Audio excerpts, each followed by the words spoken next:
Heard that. I send you now!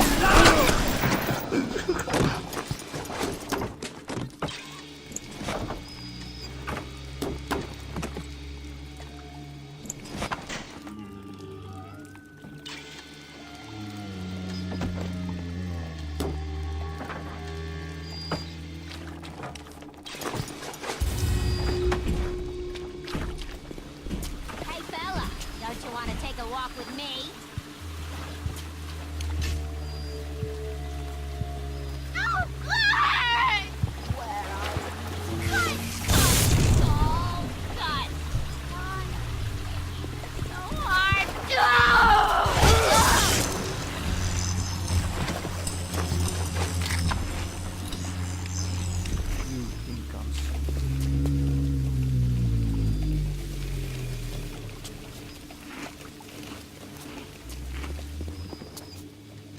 I wore it for you, Father.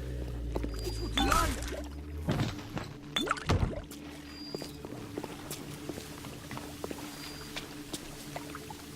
I'm sorry, Father. I'll do what you say. I'll do what you say.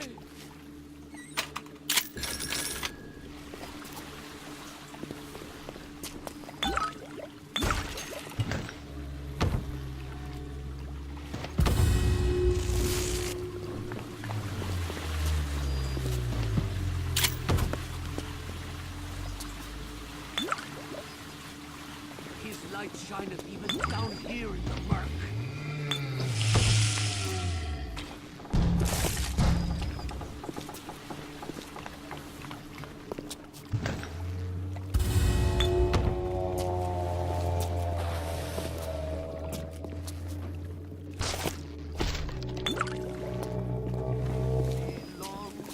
They are weak, but he is strong.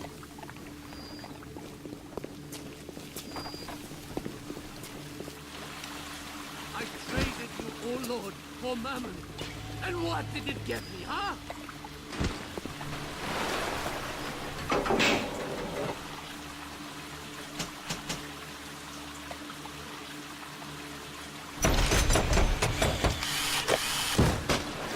Jesus loves me, this I know, for the Bible tells me so. Little ones to him belong. They are weak, but he is strong.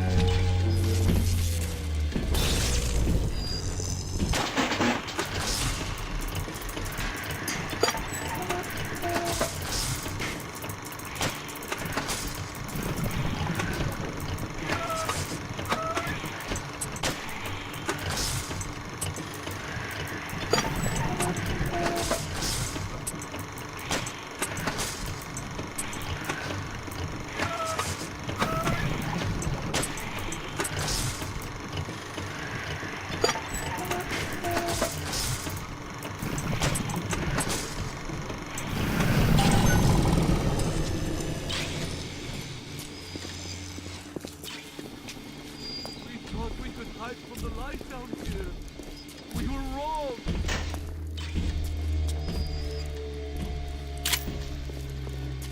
We have turned away from your light.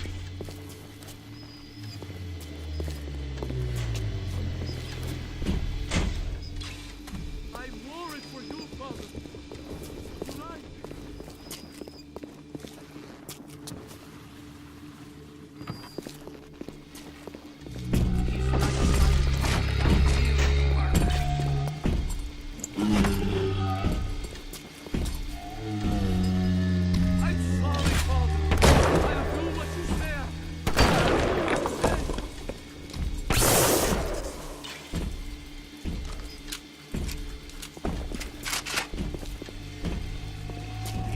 miles underwater, he still sees everything. He sees everything.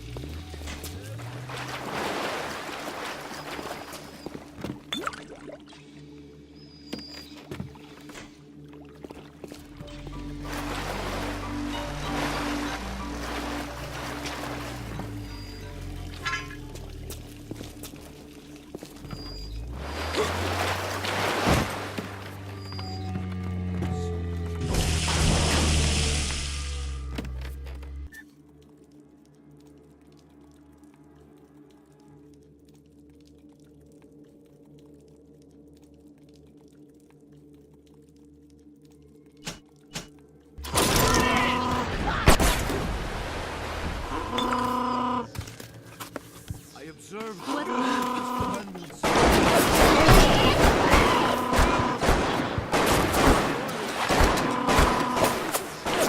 Just pretend this isn't so.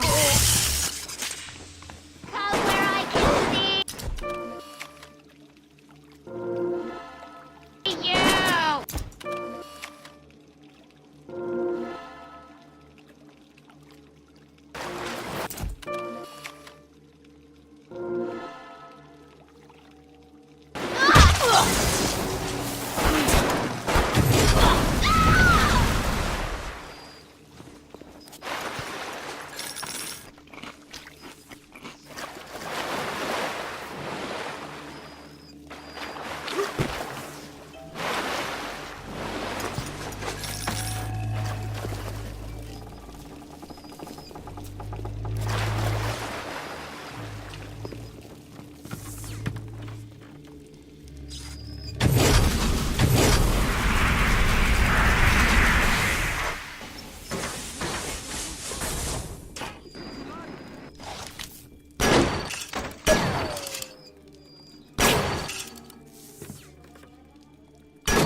Have turned away from your light.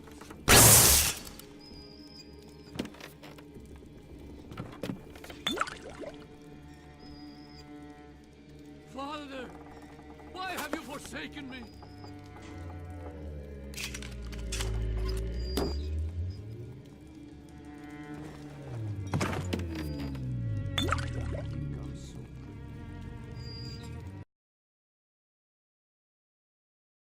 Nailing the perfect marriage of story to gameplay is a science that many developers still struggle with today. BioShock has left an indelible mark on gaming narrative that can be seen and felt in many modern releases, but Irrational's motto remained from the beginning: don't start with the story, start with the gameplay.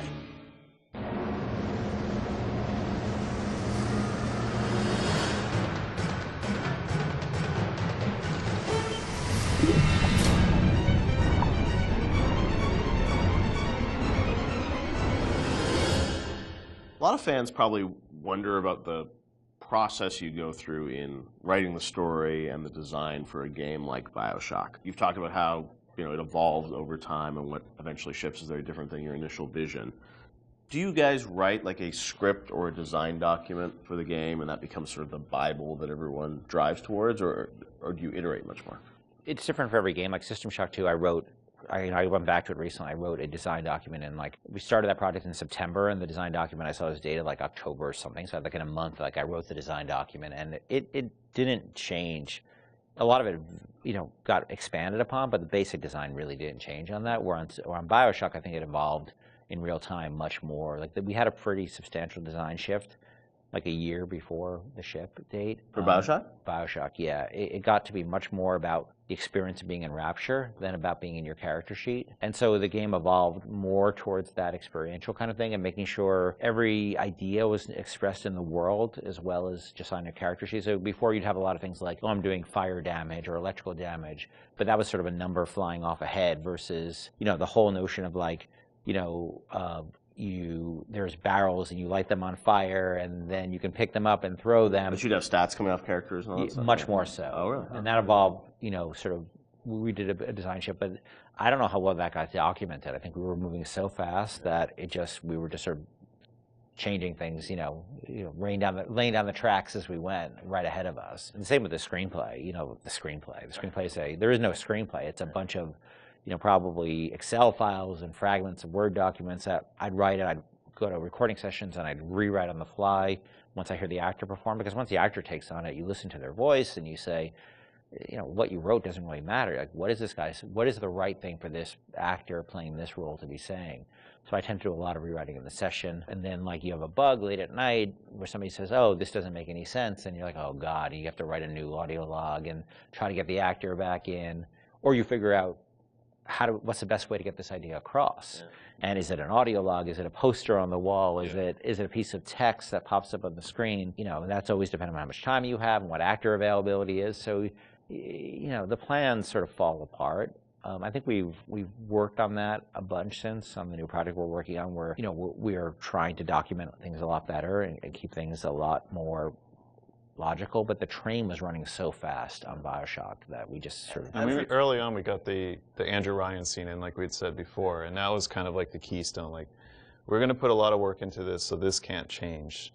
Everything that happens before or after that don't really involve a lot of departments working together to make a scene, those things are very malleable. And if you need to change audio logs to represent a story, if you need to add lines or take away lines, that's very doable. And I think for a while we even had like text to speech. We even did that, I remember for Infinite with Booker and Elizabeth and other dialogue, and that really didn't work very well, because you'd have these dramatic scenes and it'd be like, Elizabeth, do we need to go to Comstock? And it just, it was almost had no value as far as I was concerned.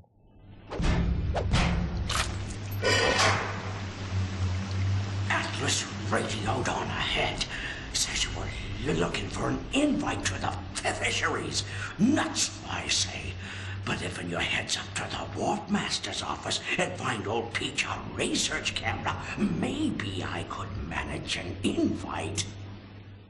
Ken has so much of, you know, these games in his head, and you're sort of, you know, you can keep it all straight, or try to, with all the different things and changes. But from the team perspective, Sean, I mean, because this is evolving and Ken's thinking in his head about how this all ties together, how does the team sort of keep up with, you know, what the whole game is going to look like? There's a lot of specifics that can change. For instance, Atlas used to have a Southern drawl. Right. And then, you know, we recast to the Irish. And we actually cast an actor, wrote the lines, did the whole thing, and realized that people hated that character and distrusted him from the first start. So we had to rewrite him, recast him, redo everything. Yeah. From a team perspective, you kind of get a sense on which things are going to be really volatile and that you probably want to push off till later, because if you work on it now, it might change. Larger themes don't tend to change too much, meaning we knew we were in Rapture, we knew we had Big Daddies, we knew we had Little Sisters, we knew we had Splicers, we knew what the arc of the story was about Jack coming into Rapture, and the specifics of this radiolog versus that radiolog didn't really affect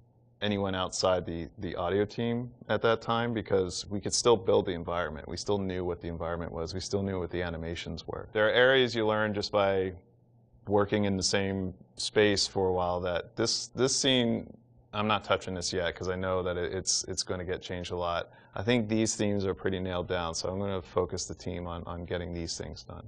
I won't leave you twisting in the wind. We're going to need to draw her out of hiding. But you're going to have to trust me. The audio logs were, you know, a great part of the game, and something that if you're a true fan, I mean, people really go in and listen to those and piece that all together. But I imagine there's a lot of work that goes into deciding, you know, well, this is better for an audio log versus game dialogue, and, you know, there's the act of sort of cutting back and sort of saying, you know, we need to be clear about what the narrative is for the game. What was that process like? I mean, the audio logs, were there things you added at the end, or were those, you know, ideas that you had for the game?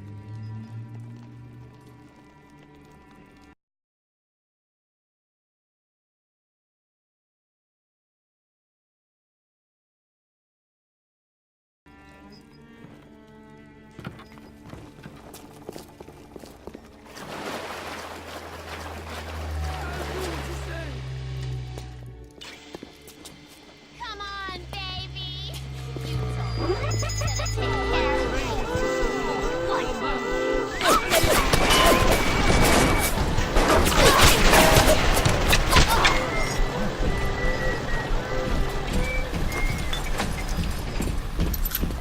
He died for you, you son of a bitch!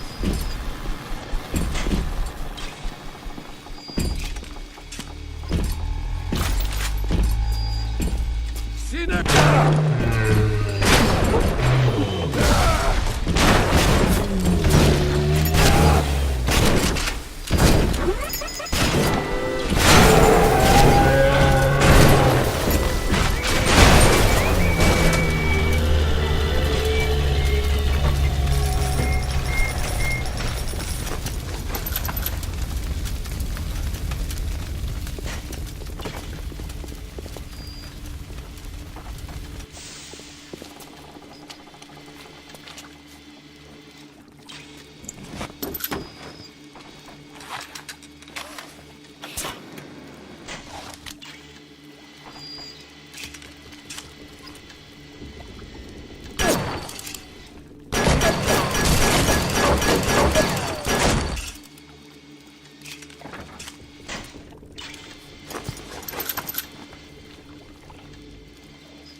Any leak is a bad leak.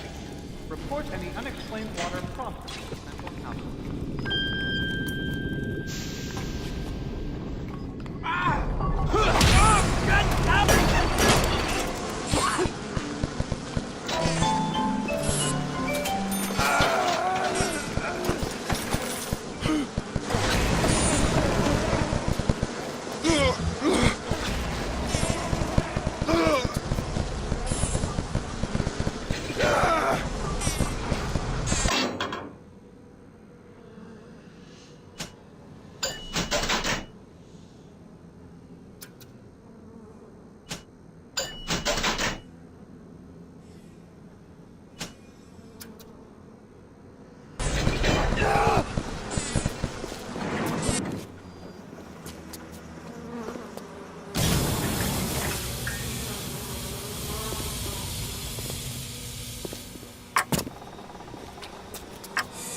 I send you boil! I send you plague!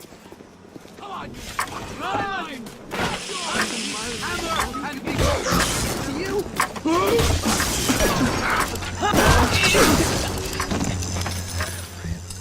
Cursed shall be the fruit of thy basket!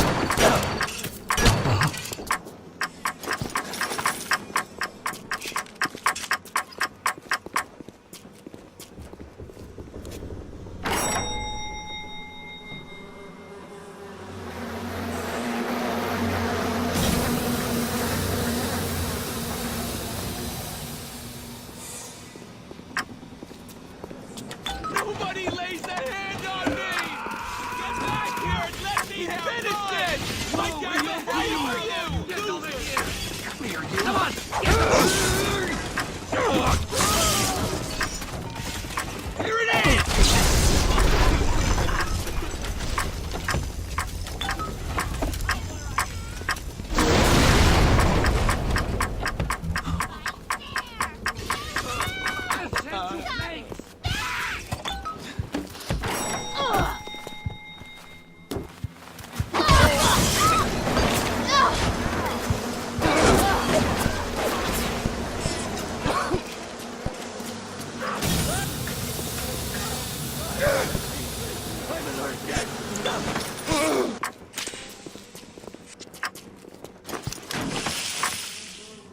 Even miles underwater, he still sees everything. I am good enough! I'm trying to make this difficult for me upon these!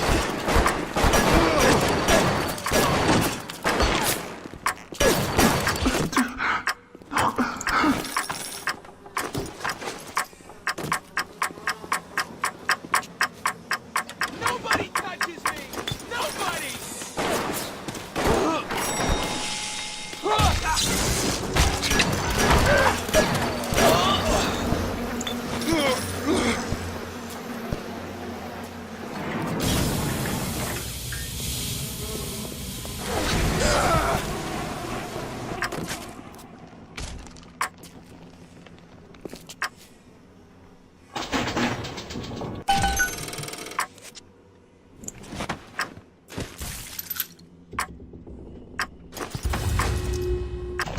Welcome to the Circus of Value.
You shall know I am the Lord! Do you have all the components for the Lazarus sector yet? If you do, best head to a crafting station. Then, head back to Langford's lab and put the whole witch's brew in the mister. That should clear this fog right up.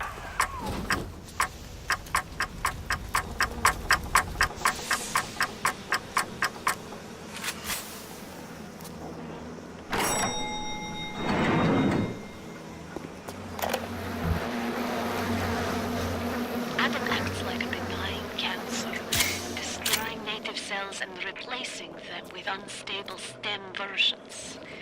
While this very instability is what gives it its amazing properties, it is also what causes the cosmetic and mental damage. You need more and more Adam just to keep back the tide. From a medical standpoint, this is catastrophic. From a business standpoint, well, Fontaine sees the possibilities.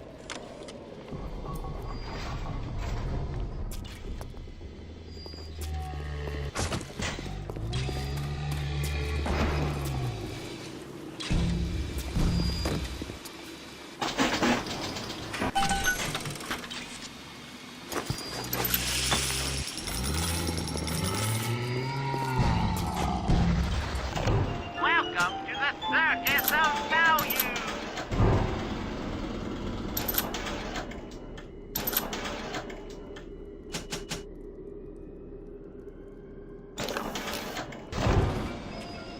Jesus loves me, this I know. The Blizzard Sisters have been in troubled times. Give your little girl the life Little she ones deserves. to Warning him. and education. Cursed be you! Children are the future. Tell them goodbye! Tell them I'm done!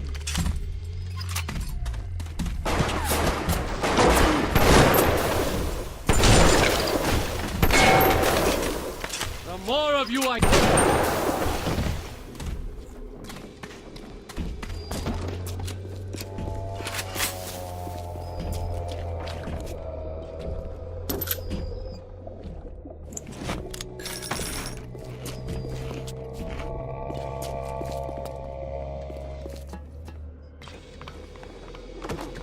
I smell something. Stop ogling me! Come here and say that to my face!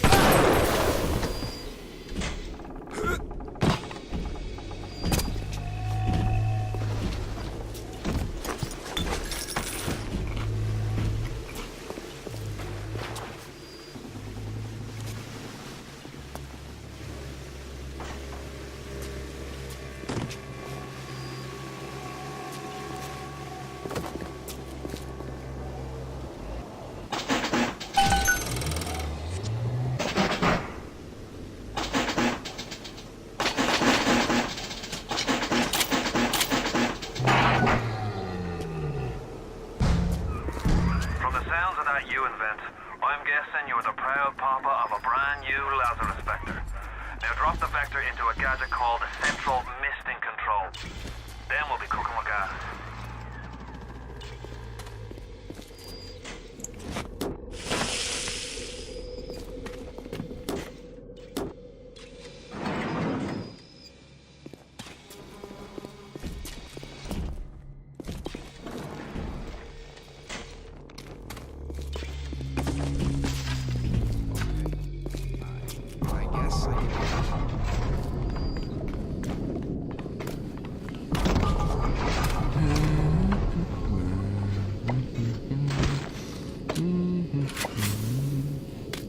Hey, is this what you...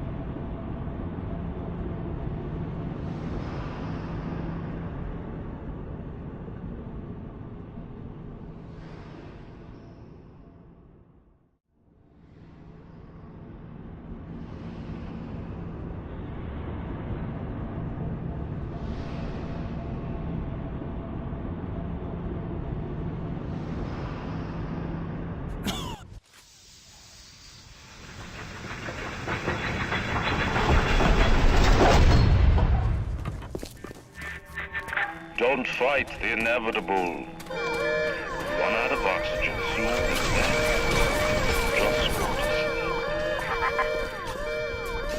Hello? Tramp! Come here! Oh, where are you going?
Keep away, Knuckle! Get up here!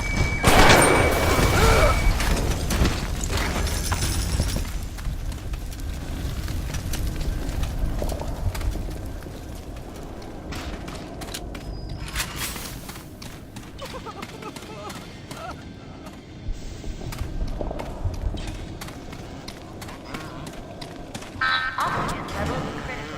Lockdown initiated. All bulkhead doors are now sealed. Damn city's built to not let anyone out in the event of this kind of emergency. Either we get those trees back, or you're a permanent resident.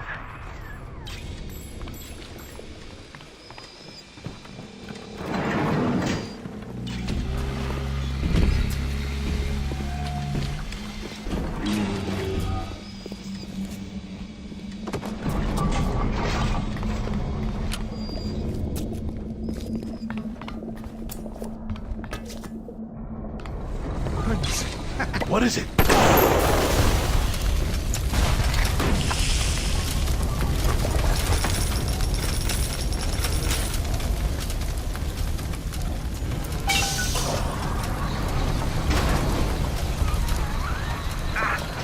to the damn thing gurgling crank. How long is it gonna take? It seems Julie's death didn't provide a clear enough lesson to you. Perhaps this will suffice. Ryan's got your number. No doubt he'll be sending company. Best to head back to the lab entrance and seal her up. Might be the only way to keep the splicers out.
Uncivil, uncouth, uncouth!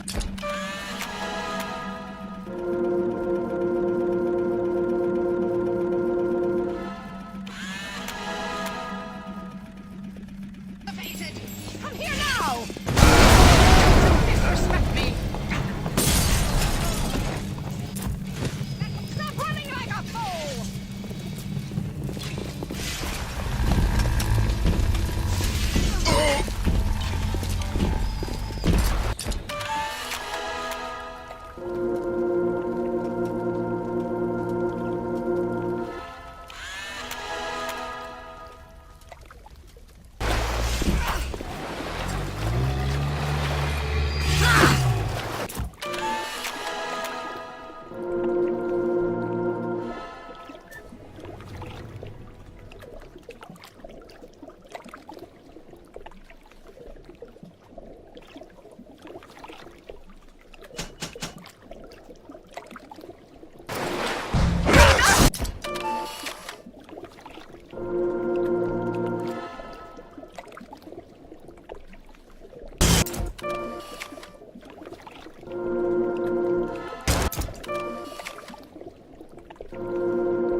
Goddamn doctor!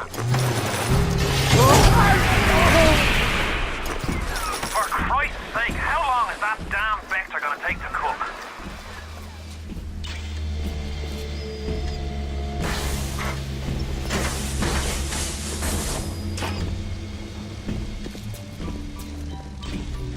Clean it up! Clean it up!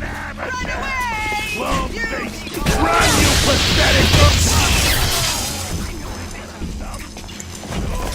By now, you keep laughing. You even run like a little girl.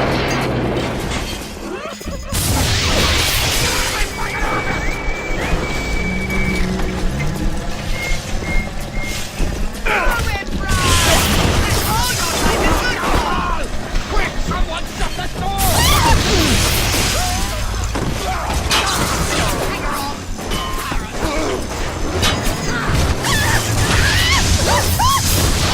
You're about halfway there. Keep your hand on the front. Ryan's skin job there is the type to get complacent.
Is the vector ready?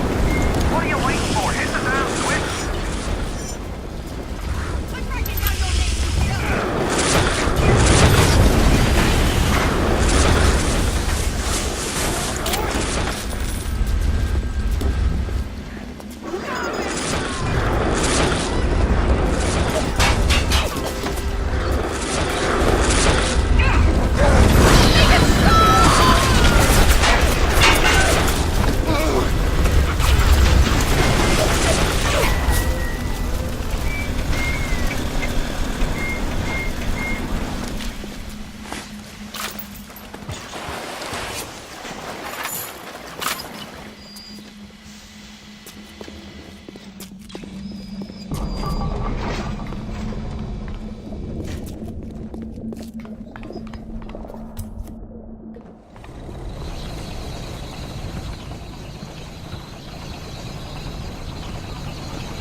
Well done, lad.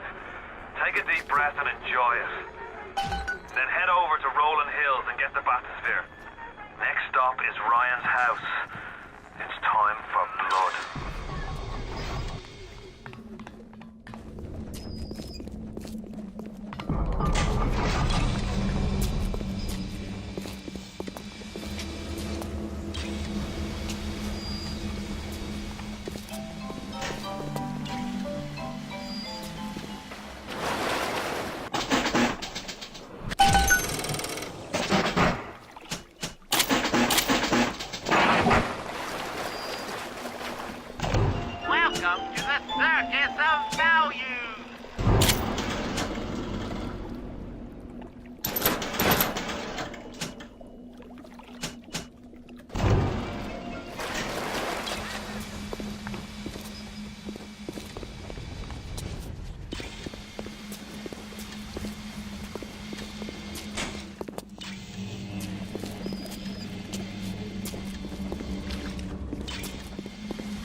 Why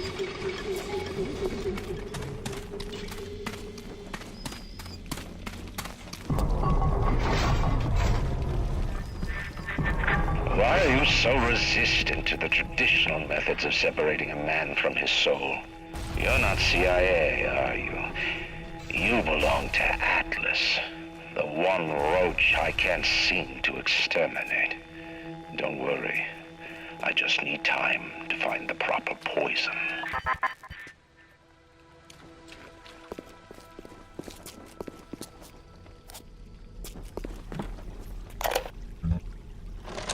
I believe in no God, no invisible man in the sky. But there is something more powerful than each of us, a combination of our efforts, a great chain of industry that unites us. But it is only when we struggle in our own interest that the chain pulls society in the right direction. The chain is too powerful and too mysterious for any government to guide. Any man who tells you different either has his hand in your pocket or a pistol to your neck.